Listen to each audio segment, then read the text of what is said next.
सुप्रभात बच्चों, कैसे हैं आप सब। उम्मीद करती हूँ आप सब अच्छे होंगे। तो बच्चों, पिछली कक्षा में हमने पढ़ा था संज्ञा के बारे में। तो आज की कक्षा में हम पढ़ने वाले हैं अध्याय नंबर 6, जिसका शीर्षक है लिंग। तो इस अध्याय में हम पढ़ेंगे लड़का लड़की यानी पुल्लिंग स्त्रीलिंग शब्द और लिंग पहचानने का नियम। तो चलिए शुरू करते हैं। लिंग का अर्थ है प्रतीक या चिन्ह। लिंग क्या होता है? किसी प्रतीक या किसी चिन्ह को लिंग कहा जाता है। स्त्री या पुरुष जाति का बोध कराने वाले शब्द लिंग कहलाते हैं। तो यानी कि वह शब्द जो किसका, स्त्री जाति और पुरुष जाति का बोध कराते हैं, उन शब्दों को हम लिंग कहते हैं। इन दिए गए चित्रों के माध्यम से आप समझ सकेंगे कि ये शब्द प्रायः स्त्री तथा पुरुष जाति के होते हैं, जैसे बंदर, बंदरिया झूले पर झूल रहे हैं। अब यहाँ पे हमें वाक्य में कौन कौन से शब्द दिए हैं? बंदर और बंदरिया। तो बंदर से क्या प्रतीक हो रहा है? बंदर से किसका बोध हो रहा है? बंदर से पुरुष जाति का बोध हो रहा है। ऐसे ही दूसरा है बंदरिया। तो बंदरिया से कौन सी जाति का बोध हो रहा है? स्त्री जाति का। ऐसे ही दूसरा वाक्य देखते हैं। दूसरे वाक्य में हमें दिया गया है मुर्गा मुर्गी दाना चूग रहे हैं। मुर्गा मुर्गी दाना खा रहे हैं। तो मुर्गा से कौन सी जाति का बोध हो रहा है? पुरुष जाति का। और मुर्गी से स्त्री जाति का। ऐसे ही और वाक्य देखते हैं। छात्र छात्रा पाठशाला जा रहे हैं। अब छात्र यानी कि पुरुष जाति और छात्रा यानी कि स्त्री जाति। और ऐसे ही सेठ सेठानी बैठे हैं। तो सेठ क्या होगा? पुरुष जाति, सेठानी स्त्री जाति।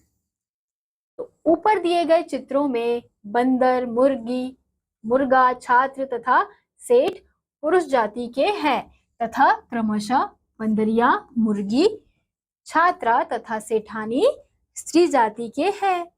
जिन शब्दों से स्त्री या पुरुष जाति के होने का पता चलता है वे लिंग कहलाते हैं। यानी कि हमें जिन शब्दों से पता चल रहा है कि वह स्त्री जाति के हैं या पुरुष जाति के, उन्हीं शब्दों को हम लिंग कहते हैं।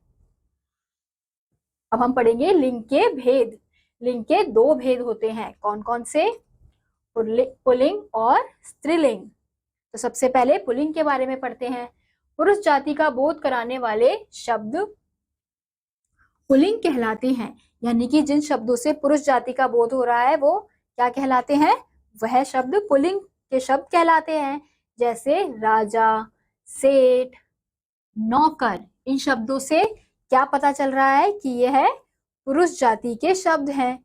और दूसरा है स्त्रीलिंग।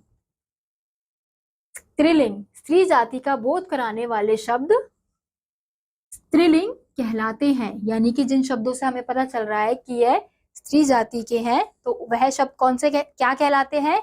वह शब्द कहलाते हैं स्त्रीलिंग के शब्द। जैसे रानी, सेठानी और नौकरानी। अब हम देखेंगे यहाँ पर कुछ पुल्लिंग और स्त्रीलिंग शब्द दिए जा रहे हैं।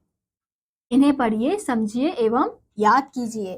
तो यहाँ पे हमें कुछ पुल्लिंग और स्त्रीलिंग के शब्द दिए हुए हैं। जैसे पुल्लिंग के शब्द में क्या है? पिता, दादा, नाना, चाचा, ताऊ। ये क्या है? यह पुल्लिंग के शब्द हैं। और स्त्रीलिंग के माता, दादी, नानी, चाची और ताई। ऐसे ही यहाँ पे देखते हैं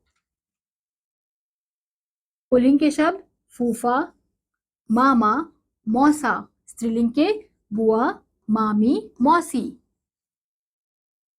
अब हम देखते हैं पशु, पक्षी एवं जीव जंतु के जो पुल्लिंग और स्त्रीलिंग के शब्द होते हैं। हंस, मोर, शेर, घोड़ा, बंदर, चूहा। ये हमारे क्या हैं? ये हमारे पुल्लिंग के शब्द हैं।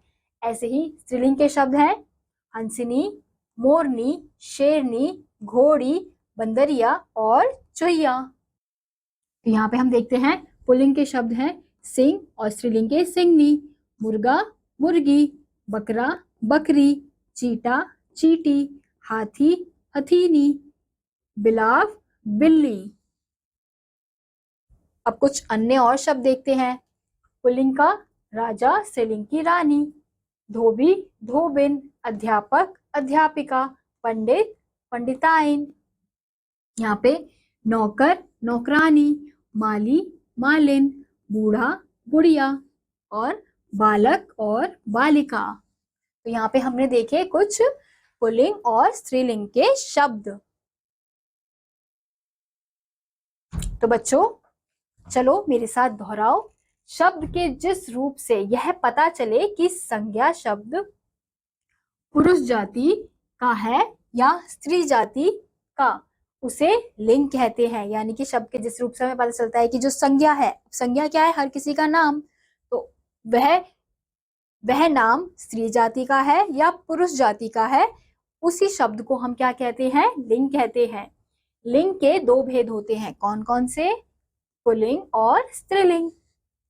जिस शब्द से पुरुष जाति का पता चले वह पुल्लिंग कहलाते हैं, और जिस शब्द से स्त्री जाति का पता चले वह स्त्रीलिंग कहलाते हैं।